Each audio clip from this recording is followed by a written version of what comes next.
Bharatiya Janata party की philosophy और दर्शन धर्म और जाति पर आधारित नहीं है। इनकी सारी राजनीति ही जातियों पर आधारित है, धर्म पर आधारित है और ये जाति के अनुरूप ही राजनीति करते हैं। भारतीय जनता पार्टी एक राष्ट्रवादी राजनीतिक दल है। उत्तर प्रदेश सहित पूरे देश में जो हमारे पदाधिकारी बने हैं सब बहुत ही योग्य और क्षमतावान हैं। भारतीय जनता पार्टी की संगठन की नई टीम घोषित हो गई है और अगर बात उत्तर प्रदेश की करें तो उत्तर प्रदेश से 8 महत्वपूर्ण नए लोगों को लाया गया है और ऐसा कहा जा रहा है जो 8 लोगों का जो परिचय है उसको जो समझा जा रहा है तो उसमें सोशल इंजीनियरिंग की एक रणनीति, एक स्ट्रेटजी निकल के आती है। हमारे साथ अजय मिश्र टेनी जी हैं, पूर्व गृह राज्य मंत्री हैं, उत्तर प्रदेश से आते हैं और अब चुनाव में भी बहुत ज़्यादा सक्रिय हो ही गए होंगे। उत्तर प्रदेश विधानसभा चुनाव है सर, बहुत ज़्यादा जैसे ही ये लिस्ट आई, चूँकि उत्तर प्रदेश का चुनाव अब सामने है तो उसको रिलेट करते हुए बड़ी तेज़ी से चर्चा हो गई है कि जो 8 लोग बनाए गए हैं, कुछ मुसलमान हैं, कुछ दलित हैं, कुछ एक आध ब्राह्मण हैं, तो उत्तर प्रदेश की सोशल इंजीनियरिंग को साधने की कोशिश की गई है।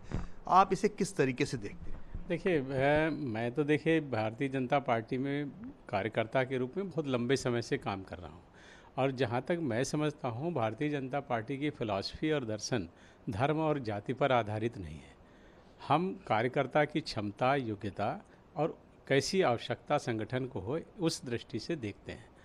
अभी ये अलग बात है कि हमारी पार्टी में सारे ही लोग काम करते हैं, हर धर्म के लोग हैं, हर जाति के लोग हैं और जहाँ पर जिसकी आवश्यकता होती है, जैसी योग्यता और क्षमता है उसके अनुरूप किया जाता है। तो लोगों को लगता है कि सोशल इंजीनियरिंग, क्योंकि भारतीय जनता पार्टी है ही सबकी पार्टी, तो इसलिए सोशल इंजीनियरिंग की दृष्टि से देखें या देखें कि सबका दल है, सभी लोग इससे जुड़े हैं और सबको मौका मिलता है। नहीं, मैं ये सवाल इसलिए है, मतलब ये मेरा नहीं बल्कि जो सवाल ये उठ रहा है कि समाजवादी पार्टी का जो पीडीए है उसमें कई बार पीडीए में ब्राह्मण भी आजकल जुड़ जा रहा है, तो उसको देखते हुए बीजेपी ने ये एक रणनीति बनाई है या उसका एक तरीके से जवाब है? देखिए, ये तो जो आप नाम ले रहे हैं ये पारिवारिक और जातिवादी राजनीतिक दल ही हैं।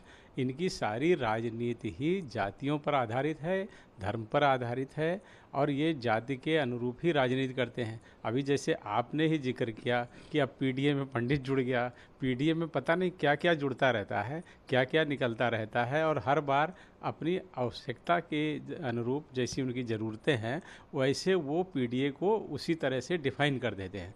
तो ऐसे लोगों के विषय में तो उनकी तो देखिए आधार ही जाति है। हमारा राजनीति का आधार जाति नहीं है। भारतीय जनता पार्टी एक राष्ट्रवादी राजनीतिक दल है जो भारतीय संस्कृति के राष्ट्रवाद को जोड़ने और भारत के लोगों के लिए कैसे ज़्यादा से ज़्यादा काम हो सके, लोगों के जीवन में बदलाव आए, सुविधाएं बढ़ें, उस दृष्टि से काम करती है और उसी संकल्प को लेकर के हमारा सब कार्यकर्ता काम करते हैं। और जिन लोगों को अवसर मिला है वो निश्चित रूप से सभी, आप देखिए जितने भी नाम हैं, आप किसी को भी उठा के देखें, उत्तर प्रदेश सहित पूरे देश में जो हमारे पदाधिकारी बने हैं सब बहुत ही योग्य और क्षमतावान हैं। मैं आपके चैनल के माध्यम से उनको बधाई भी देता हूं और वो पार्टी के लिए लंबे समय से काम कर रहे हैं, आगे भी काम करेंगे और पार्टी राजनीतिक रूप से सफल हो उस दृष्टि से वो आवश्यक था, उन लोगों को चुना गया है। अच्छा सर, जैसे 2024 के चुनाव के जब हम भी कोई भी विश्लेषण करता है, चर्चा करता है, तो उसमें देखा गया कि संविधान के मुद्दे से एक बीजेपी को एक डेंट लगा। चूँकि भारतीय जनता पार्टी यानी कि आपकी पार्टी विकास के मॉडल को तरजीह देती है, कहती है कि विकास ही सबसे बड़ा एजेंडा है, तो अब लेकिन ऐसा लगता है कि विकास के मॉडल के सामने शायद जाति समीकरण क्या भाजपा की थोड़ी मजबूरी भी बन गई है? ऐसा आप मानते हैं? क्योंकि आप भी एक राजनीतिक आदमी है, ग्राउंड पे आप भी जाते हैं, आपको भी वोट चाहिए, तो क्या विकास का जो मॉडल है उस पे जाति समीकरण का मॉडल थोड़ा भारी पड़ रहा है या बीजेपी को थोड़ा इस पे भी आना पड़ रहा है? देखिए, अभी आप ये बिल्कुल ठीक कह रहे हैं कि 2024 के चुनाव में संविधान खतरे में है, लोकतंत्र खतरे में है, ऐसे करके एक अफवाहें फैलाई गई और उसका नुकसान निश्चित रूप से भारतीय जनता पार्टी को उत्तर प्रदेश में हुआ था, बल्कि पूरे देश में थोड़ा थोड़ा डेंट कहीं ना कहीं सब जगह पर नुकसान हुआ। लेकिन अभी इसके देखिए 2 पहलू हैं। एक पहलू ये है कि हम ये देखें कि हम उसी रास्ते पर चले जाएं जिस रास्ते पर दूसरे राजनीतिक दल हैं। हमने इसका ये निकाला है, जो हमारी रिसर्च में निकल कर के आया वो ये है कि ये वो लोग हैं जो चुनाव को बाहर से प्रभावित करना चाहते हैं। जो जनता जनादेश देती है वो जनादेश कैसे प्रभावित हो, उसके लिए केवल हमारे देश में ऐसे राजनीतिक दल नहीं जो हमारे राष्ट्र की जैसे जिस तरह से भाजपा प्रगति कर रही है, देश का सम्मान बढ़ रहा है, उसके भी खिलाफ हैं। उनकी हताशा निराशा ये है कि वो वोटों के माध्यम से कुर्सी तक नहीं पहुंच पा रहे हैं और उनकी मदद करने के लिए वो देश भी आ जाते हैं जो चाहते हैं कि भारत को किस तरह से हम शोषण करें और किस तरह से भारत की प्रगति को रोकें। तो अभी हम लोगों ने देखा जैसे संविधान के समय में हुआ कि संविधान 2024 में कि संविधान खतरे में ही है। अभी हम लोगों ने देखा जो हमारे मेटा का उन्होंने हालांकि प्रधानमंत्री का ट्वीट हटाया, उसके बाद माफ़ी मांगी, लेकिन किस तरह से प्रभावित करते हैं सोशल मीडिया के माध्यम से, इंस्टाग्राम हो, फेसबुक हो, व्हाट्सएप हो, ऐसे वो करते हैं। भारतीय जनता पार्टी हमेशा से नौजवानों की, महिलाओं की पार्टी है और उनके लिए हमेशा काम करती है। लेकिन अफवाहें जैसे है कि सोशल मीडिया के माध्यम से एकदम से, जैसे हम लोगों ने देखा जंतर मंतर में एकदम से फैला, झारखंड में मेटा वालों ने नहीं योगदान दिया तो वो उतना तेज़ी से नहीं हुआ। लेकिन ये सब चीज़ों को हम लोग देख रहे हैं और उस पर रिसर्च भी कर रहे हैं। जहाँ कहीं ऐसी आवश्यकताएं होंगी कि इन सब चीज़ों को करेक्ट किया जाए, उस पर भी पार्टी काम करेगी और जहाँ जैसी आवश्यकता है वैसी रणनीति भी बनाएगी। एक आखिरी सवाल सर, अभी हमने संसद सत्र बीता है, हम लोगों ने देखा है कि मकर द्वार पे मतलब हंगामे के अलावा कुछ भी नहीं हुआ और अपोजिशन इस नैरेटिव को गढ़ने की कोशिश करता रहा कि उनकी जीत हुई और उन्होंने संसद नहीं चलने दी, सरकार को कटघरे में खड़ा। मेरा चूँकि उत्तर प्रदेश से, यूपी से संबंधित ये सवाल है कि 2-3 जो मुद्दे हैं वो आपको कितने प्रभावित करते हैं उत्तर प्रदेश के चुनाव को लेकर के, खासकर चंदा चोरी और दूसरा ये सीजेपी के छात्र आंदोलन, नीट परीक्षा, मतलब युवाओं का आक्रोश, गुस्सा, क्या ये एक आप इसे आर्टिफिशियल मानते हैं या लगता है कि हाँ है, इसे कुछ ठीक करने की ज़रूरत है? कोई ऐसा चुनाव नहीं है जो सबके लिए बड़ा आसान होता है। जी जी बिल्कुल। आपके लिए भी मेरे ख्याल से उत्तर प्रदेश का चुनाव बहुत महत्वपूर्ण है और बहुत आसान भी नहीं होगा, जो मैं समझता हूँ। तो आप इस पर क्या कहना चाहेंगे? देखिए, एक ये घटना प्रबंधकीय कमी कहिए या जो भी कहिए, अयोध्या में हुआ, उसको ठीक करने का प्रयास किया जा रहा है और आगे किस तरह से ठीक ठाक ढंग से वो सारे संचालन हो सके और सब चीज़ें स्मूथली ठीक हों, उसके लिए सरकार भी प्रयास कर रही है और जो जांच एजेंसियां उस पर काम कर रही हैं वो ठीक ढंग से काम कर रही हैं और मैं ये समझता हूँ कि आने वाले समय में वो सारी चीज़ें ठीक हो जाएंगी। जहाँ तक युवाओं की बात है, युवाओं की अपनी कुछ समस्याएं हैं, उनको समझने की भी ज़रूरत है, उनका समाधान सरकार भी कर रही है।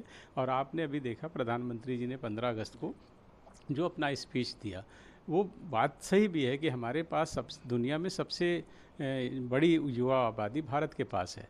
तो हमारे लिए उन सब लोगों को समझना, उनको स्किल्ड करना, जैसे उनको डाटा में, एआई में ऐसे प्रशिक्षण देना, ऐसे प्रधानमंत्री जी ने कई घोषणाएं की हैं और निश्चित रूप से उनका सदुपयोग राष्ट्र के विकास के लिए हो सके, उसके लिए सरकार चिंतनशील है। लेकिन जहाँ तक विरोधी राजनीतिक दलों का है, उनको मैं निश्चित कहूँगा कि वो ऐसे मुद्दों पर भी राजनीति करना चाहते हैं, वो उनकी हताशा और निराशा का कारण है। अभी हम सब लोगों ने देखा जिस तरीके से राहुल गांधी जी ने कांग्रेस के एक औपचारिक मंच पर जिस तरह की भाषा का इस्तेमाल किया, हमेशा वो करते रहते हैं।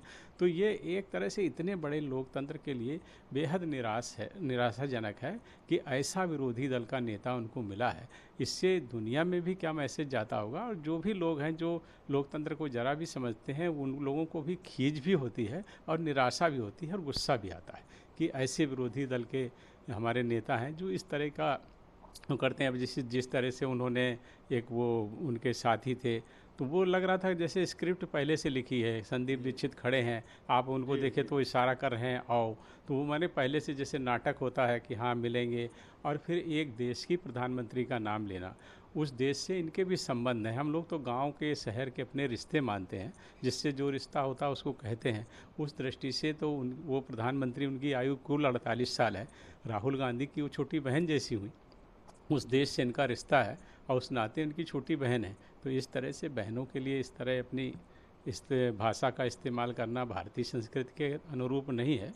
ये हताश निराश लोग हैं, ये किस मुद्दे को कहाँ ले जाएंगे ये मैं नहीं कहता, लेकिन उस पर हमारी कोई आलोचनात्मक दृष्टि नहीं है। उनको खुद ही विचार करना चाहिए कि वो किस रास्ते पर जा रहे हैं। लेकिन जहाँ तक भारतीय जनता पार्टी का है, ये युवाओं की पार्टी है, महिलाओं की पार्टी है, और हर विषय, वो चाहे राम जन्मभूमि से जुड़ा हो, सारे विषयों पर पार्टी काम कर रही है। वैसे उत्तर प्रदेश में इस बार क्या उम्मीद है आपको? कितनी मतलब लग रहा है कि सब कुछ बात बन जाए, मतलब हैट्रिक लग पाएगी या नहीं लग पाएगी? 100% लगेगी। हैट्रिक की पूरी तैयारी है, और अब की बार हम पिछली बार से अधिक सीटें लेकर के फिर से सरकार उत्तर प्रदेश में बनाने जा रहे हैं। बहुत बहुत धन्यवाद। तो पूर्व गृह राज्य मंत्री अजय मिश्र टेनी का कहना है कि हैट्रिक ज़रूर लगेगी। साथ ये भी कह रहे हैं कि जो समस्या है, खासकर चाहे छात्रों की हो या और कोई दूसरी, उसको भी पार्टी एड्रेस करने की पूरी कोशिश भी कर रही है। कैमरामैन अविनाश राणा के साथ प्रशांत देव, न्यूज़ 24, दिल्ली।